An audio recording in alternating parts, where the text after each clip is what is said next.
जैसे मैंने आपको कहा था कि हमें आज हम प्रेजेंट परफेक्ट पढ़ रहे हैं, सॉरी पास्ट इंडेफिनिट टेंस पढ़ें। तो देखो फर्स्ट फॉर्म का यूजेज अलग होता है, सेकंड फॉर्म का यूजेज अलग होता है, थर्ड फॉर्म का यूजेज अलग होता है, फोर्थ फॉर्म का यूजेज अलग होता है। हर टेंस को हम स्टेप बाय स्टेप पढ़ेंगे। सपोज कर अगर हम अभी स्ट्रक्चर पे जा रहे हैं, स्ट्रक्चर हर चीज़ का एक मॉर्फोलॉजी होती है। क्या होती है? मॉर्फोलॉजी। मॉर्फोलॉजी किसको कहते हैं? एक्सटर्नल स्ट्रक्चर को कहते हैं। हर चीज़ का अपना एक स्ट्रक्चर होता है। अभी यहाँ पे अगर सपोज करें हम प्रेजेंट पढ़ रहे हैं, पास्ट पढ़ रहे हैं, कंटिन्यूस पढ़ रहे हैं, कोई भी टेंस हो उसका स्ट्रक्चर ज़रूरी, आपको वो स्ट्रक्चर समझना ज़रूरी है। सपोज करें अभी हम जाहिर है हम पास्ट इंडेफिनिट पढ़ रहे हैं, तो पास्ट इंडेफिनिट का हमें स्ट्रक्चर बनाना है। किस तरह? देखिए स्ट्रक्चर मैं बना रहा हूँ, स्ट्रक्चर में बनाओ।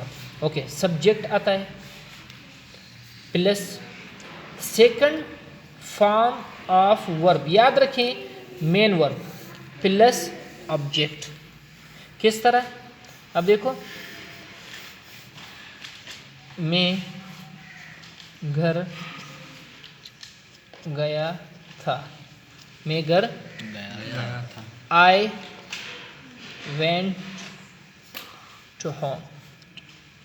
अब ये देखें यहाँ पे हमारा सब्जेक्ट है, ये हमारा जो फॉर्म है जिसको हम सेकंड फॉर्म कर रहे हैं, और ये जो है हमारा प्रीपोजिशन है, और ये आपका ऑब्जेक्ट है। देखो आपका स्ट्रक्चर क्लियर हो गया, स्ट्रक्चर क्लियर हो गया ना जो मैंने बनाया है। अभी सपोज करिए तो हमने कौन सा पढ़ा था? Affirmative sentences. ये क्या मैंने पढ़ा? Affirmative sentence. ये अफर्मेटिव सेंटेंस हमें बनाया। अभी अगर हम सेकंड पे बनाएंगे नेगेटिव सेंटेंस, नेगेटिव मीन जिसमें नॉट हो, उसका स्ट्रक्चर कैसे होगा? Structure subject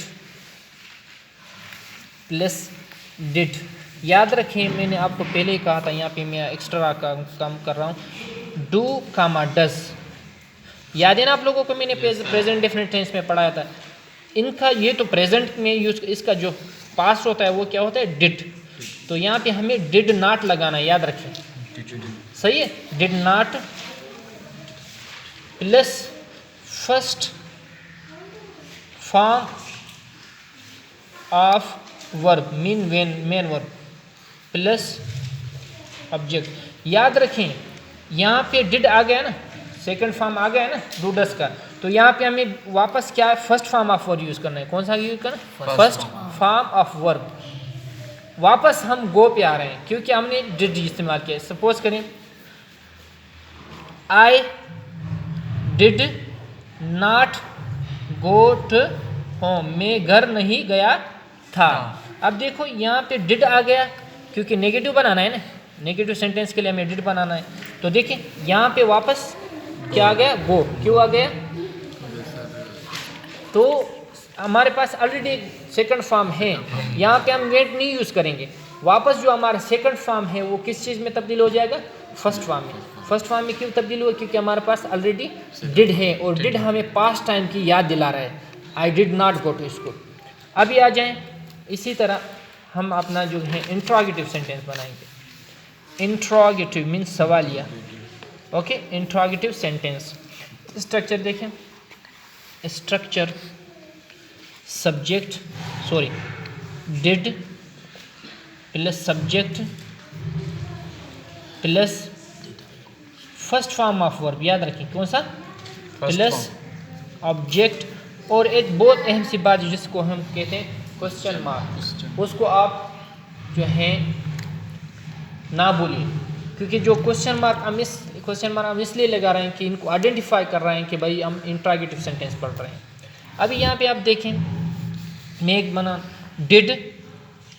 did I go to home. ये जुमला सही है? Did I go to home, ये जुमला सही है भाई? Yes sir. ये सही है भाई? Yes sir. No sir. क्यों? क्योंकि क्वेश्चन मार्क नहीं है। वेल डन, बहुत अच्छी बात है। क्वेश्चन मार्क को आपको नहीं बोलना है, क्योंकि आप कौन सा जुमला कर रहे हैं? आप इंट्रोगेटिव कर रहे हैं तो आपको उनकी मार्क जो निशान है वो तो देनी पड़ेगी ना। Did I go to home, ये आपका इंट्रोगेटिव हो गया भाई। अभी हम पढ़ेंगे इंट्रोगेटिव एंड नेगेटिव सेंटेंस, सवालिया और नाकारी जुमला। किस तरह? डिड, सॉरी पहले तो मुझे स्ट्रक्चर बनाना है, पहले मैं आपको स्ट्रक्चर बना के देता हूँ। स्ट्रक्चर ज़रूरी क्योंकि आपको क्लियर हो जाए। Did plus subject plus first form of verb plus not plus object plus क्या होगा, question mark. Wait is very necessary. Did I go, sorry did I not go to home, क्या मैं घर नहीं गया था।